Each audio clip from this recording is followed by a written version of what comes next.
আপাতত সবকিছুতেই ব্যর্থ আমি। কোনো কিছুতেই সফল হতে পারলাম না। না পারলাম পরিবারের ভালো সন্তান হতে, না পারলাম প্রিয় মানুষের প্রিয়জন হতে। আসলে আমি সবকিছুতে ব্যর্থ। জানি না কবে সফলতার দেখা পাবো, কিন্তু আমি মানসিকভাবে খুবই ক্লান্ত। আমার চারিদিকে সবকিছু অন্ধকার মনে হয়। আমি বুঝতে পারতেছি না আমার জীবনের সাথে কি হচ্ছে, কেন হচ্ছে। তবে আমি হেরে যাচ্ছি প্রতিনিয়ত। জানি না কবে জিততে পারবো। তবে সত্যি আমি মানসিকভাবে খুবই ক্লান্ত। কেউ আমাকে বুঝতে চায় না আমি কেমন আছি। আসলে আমার কষ্ট একান্তই আমার। আমার দুঃখের সময় কেউ আমার পাশে দাঁড়ালো না।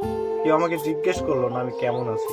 একটা কথা কি ভাই জানেন, খারাপ সময়ে আপনি বুঝতে পারবেন আসলে ভালো সময়ের কি মূল্য। কত সুসময় অপচয় করেছিলাম ভুল মানুষের জন্য। একটা সময় ভেবেছিলাম তারাই আমার সবকিছু, কিন্তু দেখেন এখন বুঝতে পারতেছি আসলে কে আপন আর কে পর। আমি সবকিছুতেই ব্যর্থ।